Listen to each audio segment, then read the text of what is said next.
Are there any stories that you can share with us where an employer has just handled it all wrong? Two of the foremost things are the employee's personnel file and the employee handbook. And too often, either of those things is missing basic information. Things aren't being documented the way they should. They just don't understand or appreciate the significance of having those documents. And I'll tell you, some of the pushback we often get too is, yeah, but then I'd spend half my day documenting these things. I'd never get any real work done. And the answer is, that's not really true either. I mean, all we're asking to mitigate risk is that you make basic documentation, the who, what, when, where, and why. Not having those documents is a huge mistake.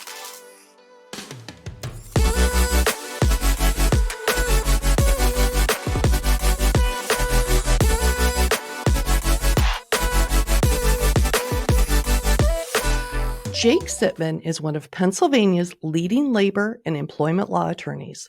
A skilled litigator, he often represents employers in federal and state courts in defense of discrimination, harassment, whistleblower, and wrongful discharge claims. Jake also counsels and trains business owners, executives, and HR managers in ways to reduce legal risk and how to make smart, strategic, and cost-effective personnel-related decisions. Jake is an author and a frequent speaker on the labor and employment law topics for various chambers of commerce and industry trade groups. Jake is an author and frequent speaker on labor and employment law topics for various chambers of commerce and industry trade groups.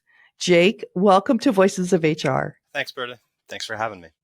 Well, we are so excited to have you today because I'm sure you're seeing this, but there's a little bit of disruption going on in the HR industry ever since COVID, and risk is the new word for HR. So we are thrilled to have you here because you actually represent employers, but you also train employers on how to mitigate the risk and actually stay out of the courtroom. So we are super excited to talk to you today. So if you will, let's start here. The EEOC last year in 2023 had the highest claims, particularly in, I guess, in all topics. It was from hiring to retention to discrimination, sexual harassment. They are really putting a stake in the ground and saying, company employers, we're going to hold you accountable to our laws. Where are you seeing the greatest risk for employers today? Well, I'll tell you that the EEOC reports their statistics on the claims they get every year.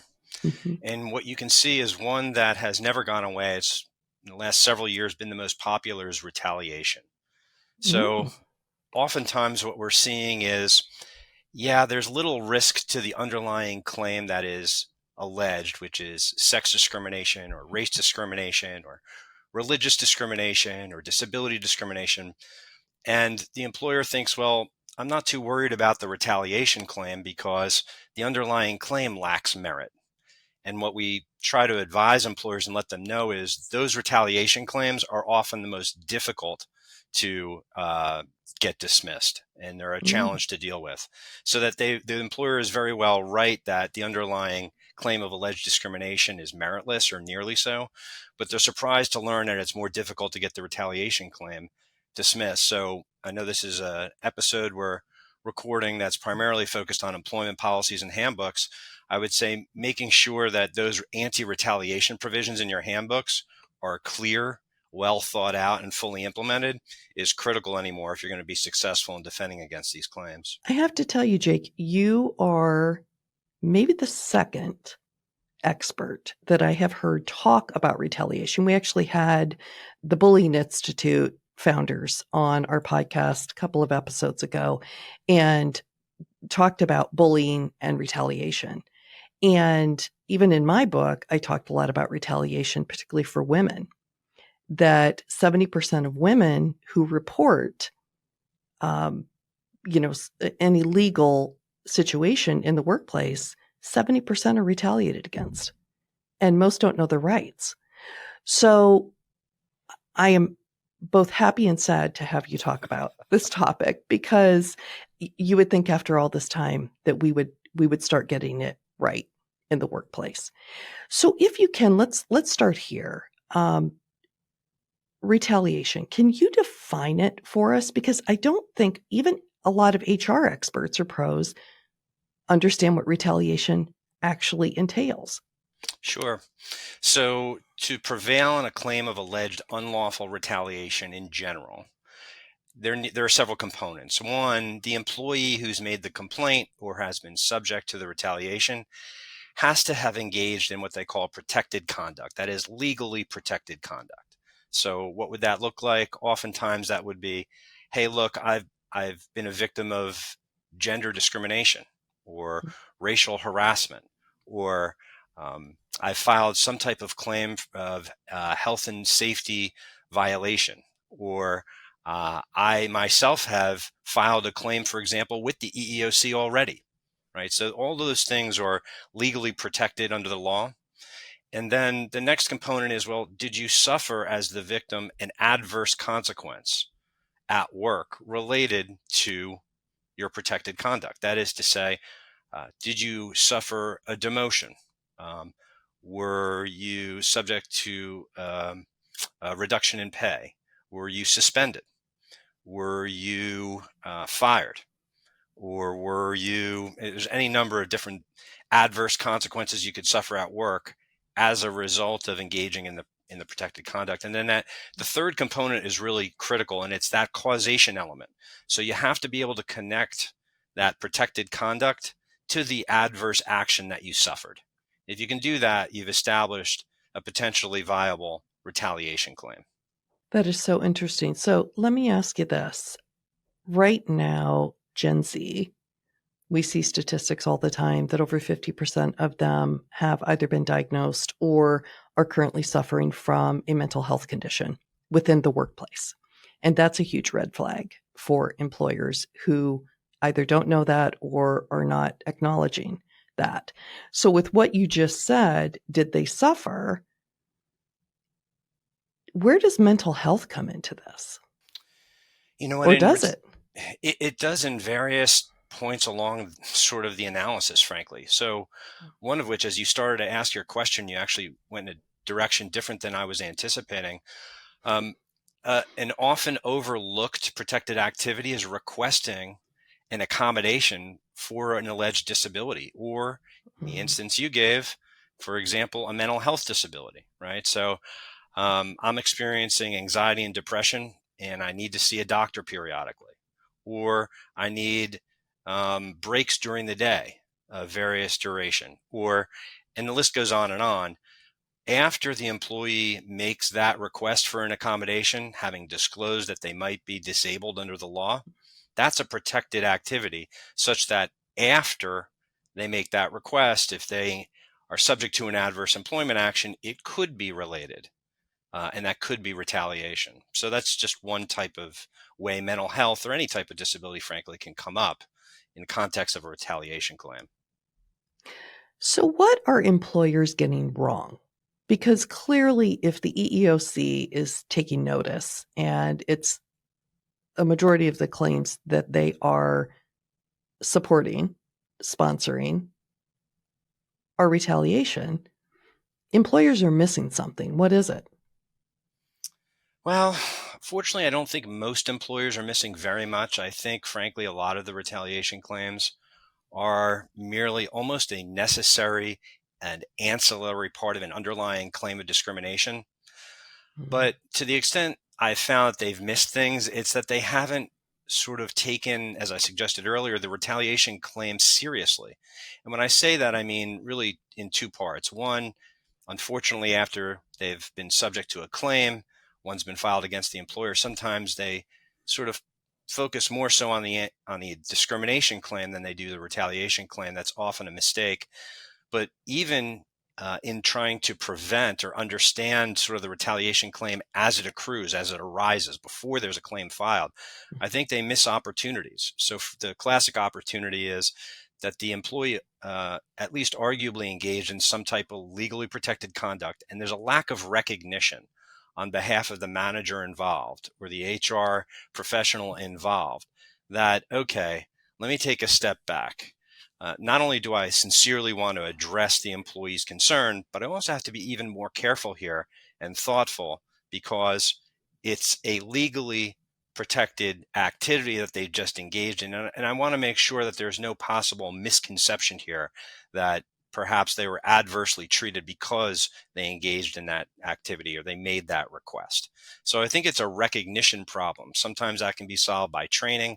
And I think often it can be solved by training.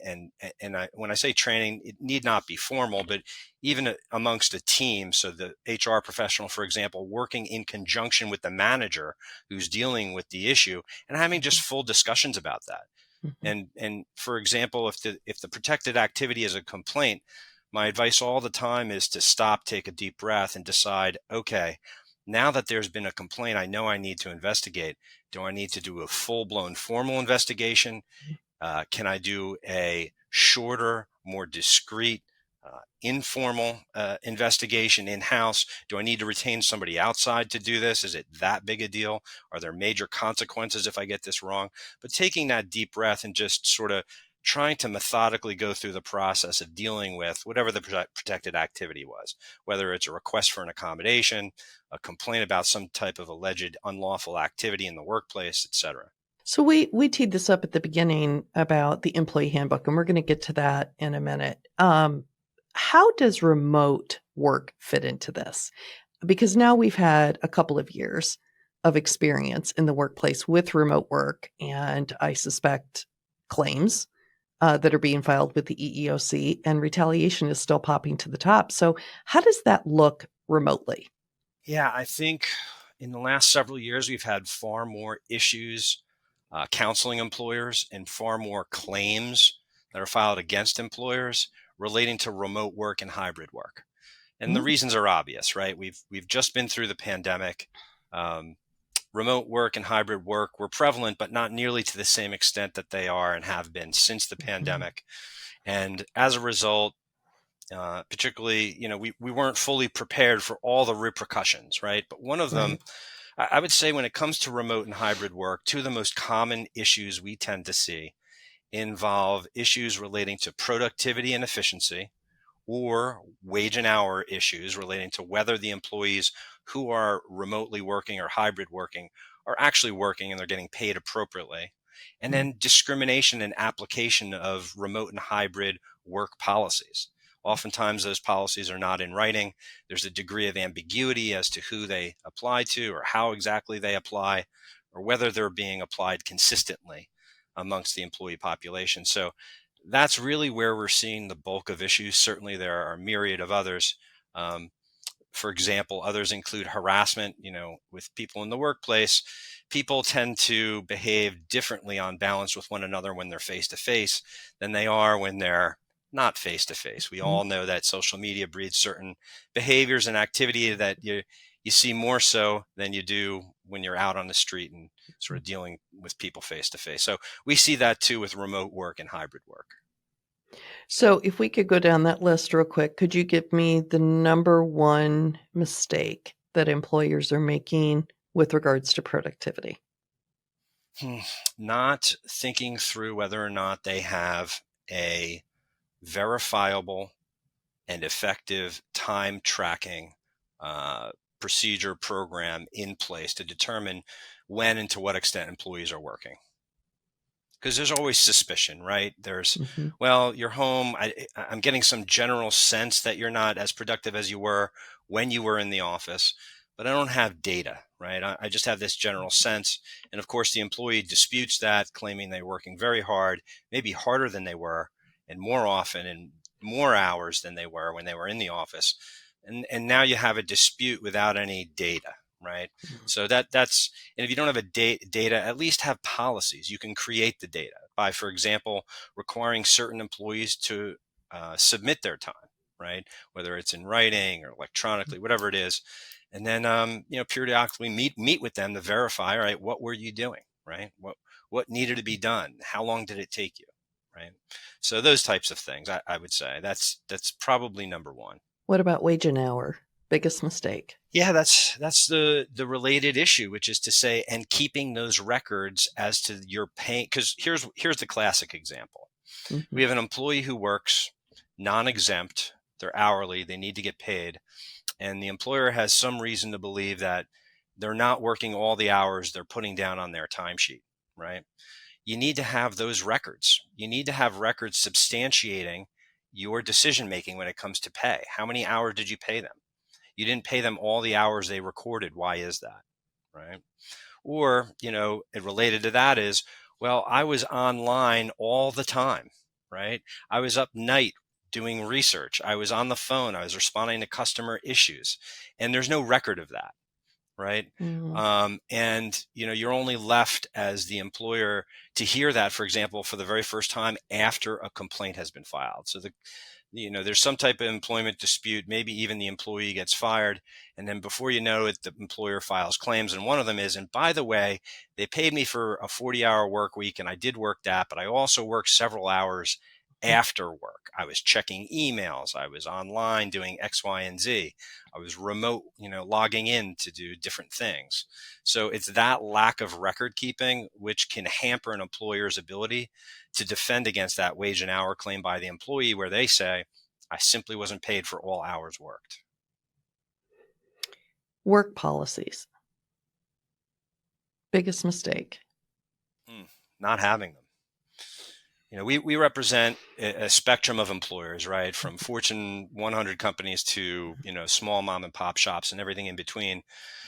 More often with smaller entities and, mom and pop shops who have grown over years through hard work and reached a certain size, but haven't modified the way they sort of do work in terms of their HR function and employee policies and things of that sort. They don't have them. And I've heard various excuses over the years. I'll suggest to you none of them really bear any weight. One of them is, well, we've never had them before and we haven't had a problem. Well, you've been lucky is what I tell them, right? It's you haven't had the unfortunate experience of having to defend against a case or a claim and then looked around to see what documents you have only to find you don't have any. Right. Yeah. And you could have, and you should have. And frankly, the Supreme Court, for example, in the context of harassment and discrimination claims, has told us, and we've known this since the late 90s at the latest, that you need to have these policies because they provide important defenses against various types of claims. And you're definitely handicapped if you don't have them. So you're inviting risk. There's no question about it. And substantial risk, depending what the issue is. Harassment, biggest mistake. I would say policy-wise, not revisiting your policies, not making sure you have an anti-retaliation component. We already discussed that briefly. And also updating them, for example. So it used to be when we talked about harassment that we talked principally of sexual harassment, gender-based harassment, right? Primarily the stereotypical claim of a woman claiming discrimination at the hands of a man of some type or some type of harassment. Certainly, and unfortunately that does happen. Certainly we see those claims arise, but increasingly those aren't the types of harassment claims we see. They're much more diverse now. They tend to include racial harassment, disability-based harassment, age-based harassment. The list goes on. And so when you need to make sure that you don't just have a sexual harassment policy or an anti-sexual harassment policy, but that your policy covers all of the various protected legal categories that could form the basis of a claim. So that's one. Another is just revisiting. Here's the other thing. As I'm sure you know, Berta, over the last several years, LGBTQ type issues have arisen with greater frequency than ever before. And part of the reason is both on a federal level and in most states, the definitions of what constitutes harassment and what is protected has been expanded. So that for me, seeing old style employment policies and handbooks or otherwise that don't mention LGBTQ issues or characteristics as being legally protected and off limits, that's a mistake. So the law is changing is sort of the summary on that one. And so the answer back to the small business owner or the even medium-sized business CEO who says, why do we need to do this? That's why. Absolutely. 100%.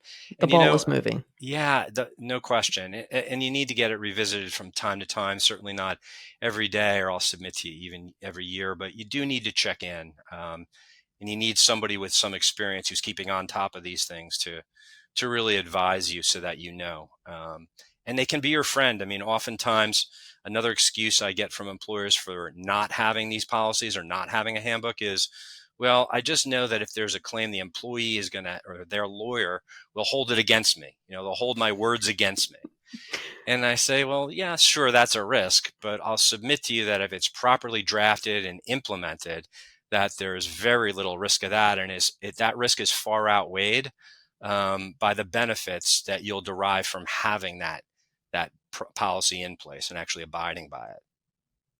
So, for those who are listening today, we have a lot of HR pros across the US and some globally that are listening in.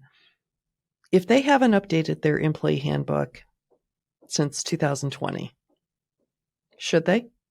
Yeah, no doubt about it. Like I said, I don't necessarily recommend you do it every year, but I would Mhm. suggest to you, if you have a decent one to start with, that is to say you have one that works for you as a company or an organization. It's been vetted by a sophisticated HR professional or HR attorney, and you're happy with it and it works for you. I would say get that reviewed every 2 years. The reason is, as we just said, things are changing. Mhm. There are always ways you can improve things. We learn things. Look, that's the other thing we as lawyers do is we learn things over time, and we learn better ways of doing things, right? And we do that because we watch clients make mistakes. Frankly, we sometimes make mistakes, and we say, well, I know a way next time to avoid that mistake, and I'll build that into that policy next time. So that's and frankly, it's not a big cost, right? It's not a big overhead. It shouldn't be anyway.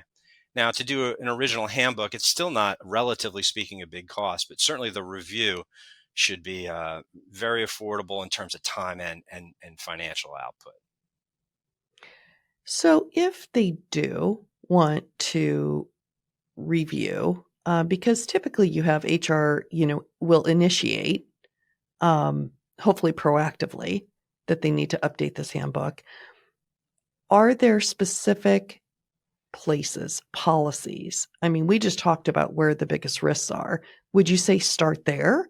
Or is there another place? Like, what are the top maybe 5 places that HR should go and really review their policy? I'm sensitive to everybody's limited resources. And so I Mhm. would prefer that all of my clients spend most of their time addressing the issues that are either more likely to arise or to be Mhm. nearly catastrophic or most problematic when they would arise, right? Mhm. So, yeah, I would say because the U.S. Supreme Court has told us, and again, that was some time ago, and I'll submit to you, the U.S. Supreme Court doesn't decide many employment-related cases, but of the ones they did, they told us have certain types of harassment, sex discrimination, various types of discrimination, anti-retaliation policies, those types of things. I think that's absolutely strictly necessary, period, end of story.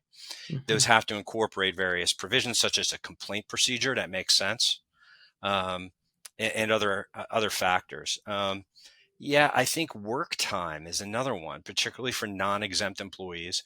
Also, I will tell you the law in various ways provides us with certain safe harbors so that even if employers make mistakes, and look, we're all human and we all make mistakes, sometimes for lack of knowledge, sometimes for lack of diligence, sometimes for various reasons. So having these baseline, so the classic example in my mind in terms of policies, when you have your pay policies, which essentially say, among other things, for exempt employees, we're going to pay you appropriately. And for non-exempt employees, we're going to pay you hourly. And if you're subject to overtime, we'll pay you at time and a half your base rate, et cetera, et cetera. You should have a safe harbor that says, hey, look, if ever you should realize that we've paid you incorrectly, that your pay stub's not reflecting what you Mhm. think is supposed to be your pay or the deductions, please let us know and we won't retaliate against you because we want to get it right. So if you have that type of safe harbor protection and you yet still make a mistake in processing payroll, and the employee doesn't complain to you about it until, for example, filing a legal claim, that policy will provide you with substantial protection against excess damages. In other words, you may very well have to pay the employee what they otherwise earned under the law, but you shouldn't be subject to things like punitive damages and other things. That sounds like a safe harbor. Sounds like just doing the right thing. Yeah, and it's easy. It really Mm-hmm. is. To be honest, some policies we narrowly tailor to our clients' needs and their specific circumstances, depending on their industry and the types of employees and, past experience they've had and things. But that safe harbor type provision is canned. So I'll pull that from one of my sort of template documents and just stick that in. It's easy. It's quick, but it can be important in the event that the employer is ever found on the wrong side of a claim that the employee didn't get paid correctly. So let's go to the flip side. Is there anything in a handbook that is too detailed that will actually get you in trouble? Yeah, so sometimes, I gave you the example of not having any policies and some of the reasons we've been given by those clients as to why they don't have them. We also have the opposite end of the spectrum. We have certain clients who they send me a handbook and it's quite literally 100 pages or quite nearly so. And when I get that, I realize, wow, we have a lot of work to do here. And part of the work is just cutting it down because it's excessive. Mm. And I say that in part because I already know, even without reading it, there are some policies in there that they either don't or can't possibly live up to. And that's almost as bad in certain circumstances as not having a policy at all. So they've overcommitted, right? So they say, for example, and it runs the gamut, but one of my favorites is, and you will have a performance evaluation once every year on or by your anniversary date. Well, that sounds easy and plain. Well, the reason I don't like that is because often enough we find, the employer just for whatever reason in this one year had so many different things going on at the same time, they weren't able to get to it until much later. And then the employee is left wondering, well, am I going to get it? Am I going to have a performance evaluation? I see right here, it's once every year, and it's been in excess of a year since I've had one. So that's overly simplistic by way of example. But yes, you don't want to overcommit to things in the employee handbook in trying to be thorough. I mean, obviously, we want it to be clear and thorough, but we certainly don't want to, again, try to incorporate provisions we can't possibly live up to, or that might be too specific and doesn't account for life's, vagaries. So life happens. We have to build in a certain amount of discretion so that we can accommodate those times when we need to adjust, right? We still need flexibility, which again is one of those things we hear from some clients who don't like policies in general. They say, well, then it reduces my flexibility. And my response often is, not if we draft it appropriately. Right. So there is some nuances there. A couple of episodes ago, we had the chief people officer of Yahoo on the podcast. And that reminded me of, she had talked about how they eliminated annual appraisals, the whole process. And she got a standing ovation from all of the leaders because no one likes them and they're usually not helpful.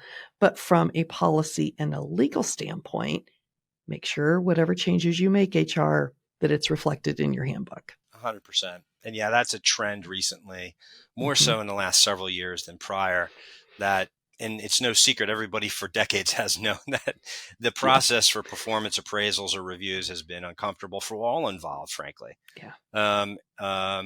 It's a challenge to get them done right and in a human way.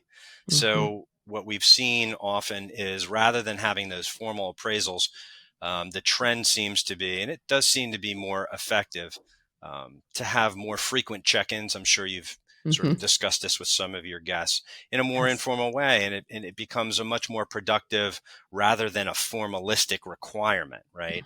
The task isn't so much a task as it is truly a function. Let's all get better together, right? Which is really what the purpose of the performance appraisal is, but it sometimes gets lost. It does. It does, especially when there's lots of disruption occurring, as there is today. So you have also said that company culture needs to be considered when writing or updating a handbook? Can you elaborate on that a little bit for our audience? Yeah, I mean, the classic example anymore is you have entrepreneurial spirits who do quite well in business, but they might not be terribly focused on stringent adherence to various policies, right? They're Mhm. sort of way more comfortable with, let's just let it flow. It'll all work out. Mm. We'll manage issues as they arise. We've been successful doing that. We'll continue to do that. And that's one type of corporate culture, so to speak, or employment culture. And then you have very much more rigid, policy driven, um, analytical, data driven, sort of less warm and fuzzy work cultures. Sometimes you have very much cutthroat work cultures. So your policies are going to want to reflect the culture you have. And in cases where you're looking to change your culture, their policies should reflect the culture you want. Right. So if you want to build in flexibility when employees haven't had it before because you think they will find it um, more appealing and perhaps encourage things like greater retention, then Mhm. yeah, you should publicize that. Not only should you change your policies and they should be clear, obviously legally compliant, but you should publicize that as a true benefit. And that should help you maintain sort of retention numbers, for example. So yeah, Mhm. I think you can't assume, and many people often do, that all work environments are or should be the same. It's absolutely not the case. Even work cultures in a construction industry, employer are going to be different than an architectural design firms. Mhm. So, the culture is just different. Certain things are going to fly in a construction industry that aren't in the architectural industry, right? There are certain requirements in the architectural office that aren't going to fly in the construction industry. So yeah, I think your policies have to be, very much in tune with not only what you have and what you're dealing with, the hand you're dealt, so to speak, but where do you want to be? What are you looking to encourage? What behaviors are you looking to sort of reward or dissuade people from engaging in? As I'm listening to you, I'm thinking about this organization that I had heard about, that whenever they did have someone an infraction, or even a possible infraction, depending on the level. So if it was retaliation, if it was anything that was even within the sphere of illegal, it immediately went up to the head of HR. And you're talking an organization of 10,000 people. So incredibly hands on. The decision came from her and no one else. So, can you give our listeners a best practice? So they are made aware that something has happened. Can you lead us through maybe the top 3 things that they need to do next? Well, I would say no matter what they are doing, they want to maintain a level of consistency. So when I get these phone calls with these types of Mm, issues, one of my foremost concerns is, are we adhering to policy not for the mere sake of adhering to the policy, but to foster an environment where everyone knows that to the extent possible, we're treating people consistently, mm, equally or equitably. So the policy sort of should form the foundation for that. Um, so yeah, I think when you have issues, I think, and frankly, I don't mind telling you, even as a young lawyer years ago, my mentor at that point wound up telling me, Jake, look, one of the things that I even do today, meaning him as a senior attorney, says, when I have these issues, I read the statute, I read the law, even though I know it because I've dealt with it a hundred mhm, thousand times before. I start with the basics. I reread the very mhm, foundation for why we're having this issue or discussion. So I would encourage the HR professionals engaged in that circumstance to do the very same thing. I know it sounds silly, but go back to your handbook. If it's a wage and hour issue, go back to that policy, see what it says, right? If it's a harassment issue, quit. It doesn't take very long. That's the other thing. So why not do it? Start from the beginning is sort of one of the very sort of basic tips I have is don't just jump to steps 2, 3, and 4 because you've done it a million times before. Go back because what you'll find is maybe the policy isn't as clear as it should have been, or maybe mhm, it lends itself to two different, reasonable interpretations, or maybe it omits something that you wish had now that you have this issue, you now know you wish had been in there, right? So you've learned something through that experience, and you can help prevent or mitigate the risk of that happening again. So I'd say start at the beginning, because to be frank, if you're engaging it, let's assume, unfortunately, you've found non-compliance with an employee and you're admonishing them to comply on a go-forward basis. I would give them that policy. It serves as, again, the platform for the discussion you can have with the employee. Our policies include a policy that X, Y, and Z. This past episode, you didn't comply with the policy. Please re-sign here acknowledging your receipt yet again of the policy and your acknowledgement that, you're expected to comply with it going forward. So I would say all those are sort of basic tips relative to the policy, but they serve really, again, it sounds pretty formalistic, but it really does, it serves to achieve a real purpose, which is to get, have everybody rowing in the same direction at the same time. Yeah, on the flip side, I've also heard horror stories of things that have went really, really wrong. And it typically happens because there is a leader or an executive within the organization who thinks that they should make the decision and have these conversations with the parties. And it never goes well for the organization, for HR, for the employee, for anyone, because they're not fully versed in the laws, the policies, and it's not something that they do very often. Are there any stories that you can share with us where an employer has just handled it all wrong? I'm sure you have a few. I giggle. I'm trying to think. Wow. I would say, without getting too specific, yeah, the most common sort of they got it all wrong was not having policies, or having really old policies, or never reading their own policies, or not acknowledging they had the policies. And then the employee engaged in behavior that really is inappropriate. And then they go ahead and they discipline, and they're not writing them up. It's not recorded anywhere. Inevitably, there's another episode that leads to noncompliance or poor work performance, and they fire them, and there's no documentation. I ask for, you can imagine, Berta, when unfortunately my clients get sued, I have a laundry list of basic documents that I ask them for, because they will help me not only understand the situation, but start assessing the extent to which there's liability risk here. So, and those things include, as you can imagine, two of the foremost things are the employee's personnel file and the employee handbook, or whatever other applicable policies there might be. And too often, either of those things is missing basic information, right? So things aren't being documented the way they should. And it's because, again, getting back to those mom and pop shops, or, employers who used to be mom and pop shops and have grown, and they're just accustomed to, because remember, when they're mom and pop shops, it can even be family members and they're working together. You're not going to discipline your stepson, right? Or your cousin who's working with you. And if you are, you're going to do it discreetly, and it's going to be different than if it was a third party interaction that, that you'd have with someone else who's unrelated. But, not having, so you don't have those documents. And as they grow bigger, they just don't understand or appreciate the significance of having those documents. And I'll tell you, some of the pushback we often get too is, yeah, but then I'd spend half my day documenting these things. I'd never get any real work done. And the answer is, that's not really true either. I mean, all we're asking as your HR attorneys, right, to mitigate risk, is that you make basic documentation. It doesn't have to be Shakespearean, right? It doesn't have to, verse and note every single thing that happened, but the who, what, when, where, and why, just lock it down and put it in your own desk if you need to. I mean, I'm not a huge fan of supervisors or others really keeping their own separate note files, but sometimes you'll do that because it's not deserving to be quite yet in the personnel file, but you want to take notes so that you recall later, should this become a bigger issue or a repeat issue, what happened the last time?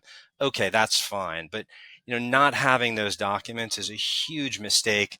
It really handicaps my ability to defend certain employers in certain circumstances. So looking ahead, 2024, 2025, what should employers expect when it comes to risk? moving forward? Yeah, I mean, unfortunately, I don't have a lot of good news in the sense that there are many you should expect many new legal protections for employers or Mm, much relief from existing obligations. As we all know, Congress and lawmakers are in the business of making new laws, right? New hmm obligations. And that's just the way it is. So unfortunately, I think the risks are only likely to increase. I can't quite predict exactly in what ways. I don't expect much relief on the horizon. I'm also not that optimistic, only because what we've observed generally is as time has gone on, there are more claims being filed today than ever before. And I'll suggest to you one reason is because employees are more likely to go to an outside third party and complain to them to remedy the unfairness than they are to go to their boss, to hmm HR, to someone at work to try to resolve it. hmm So I think, anytime, someone is going, whether it's to the EEOC, the Department of Labor, or, OSHA, or you name it, and they're complaining about conduct or activities at work, that's bad news, and that increases risk for employers. Um, and I expect that to increase in 2024. Yeah, I think that's interesting because I also think employees, we talk a lot about Gen Z, and, we had Catherine Minshew of the Muse on, and she was talking about how a majority, I think almost 70% of Gen Z will leave a workplace within 6 months. If it's toxic, they encounter a bad boss, those types of things. So they're just leaving flat out. I think there's this second constituency. I work with a lot of female executives, coaching, mentoring, training. And the one thing I'm seeing there is that their first question to me most often is, what are my rights? What are my rights? And it's interesting because everybody's becoming smarter, and therefore they're holding the employer accountable.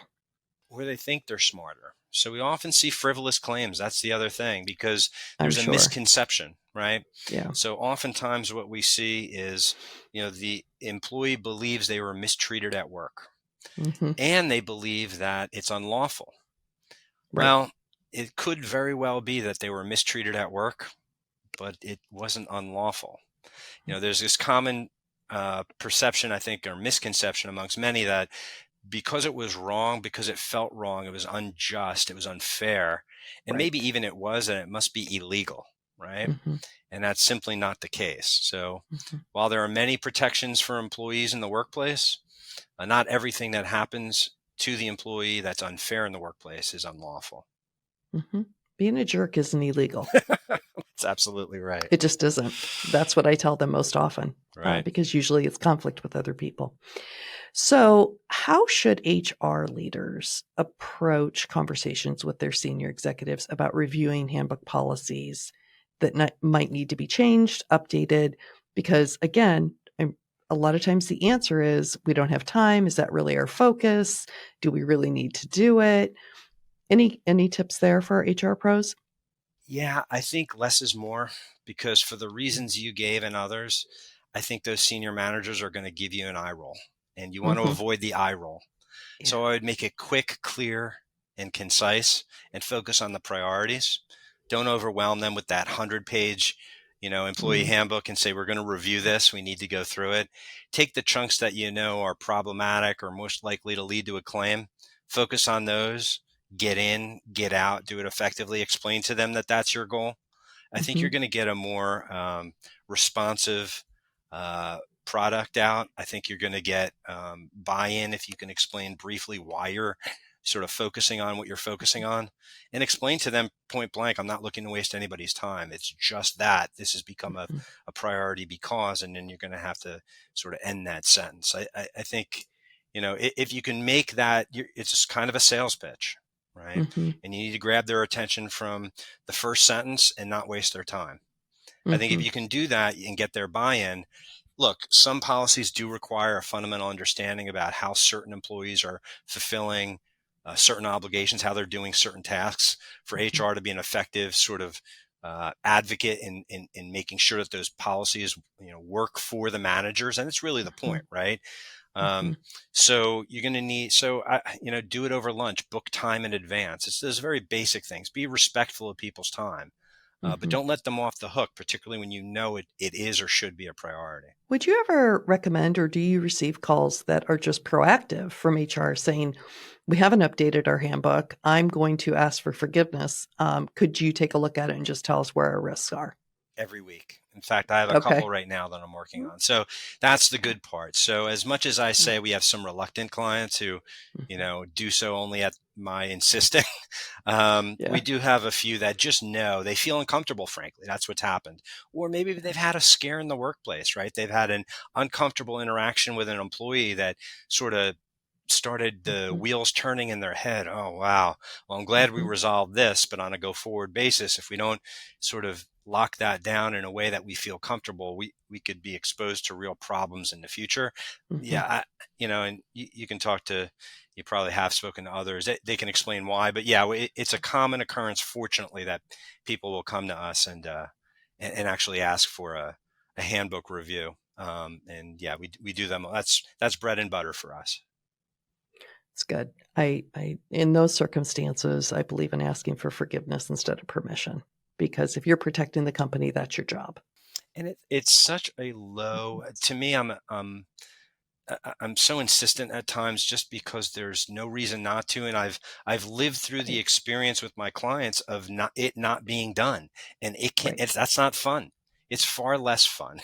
Mhm. Sometimes when Right. I use the expression, it's penny wise and pound foolish not to Yes. have your handbook done. Why? Because it Yes. costs you, nickels and dimes. And then, it can't solve all your problems, but often enough, it is a very helpful piece when inevitably a claim is filed that could be far more expensive.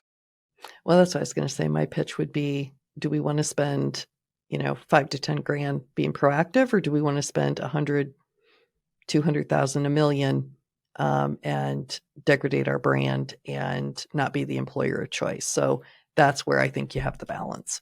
Yeah, that's another benefit. Absolutely. Mhm. Absolutely. All right. Well, unfortunately, we are coming to the end of our regular time, but we do have this thing at the end called rapid fire questions. These are one sentence questions with one sentence answers, so our audience gets to know you a little bit better. Are you willing to play? Absolutely. Yes. Thought this was going to be our first no, but he's willing to do it.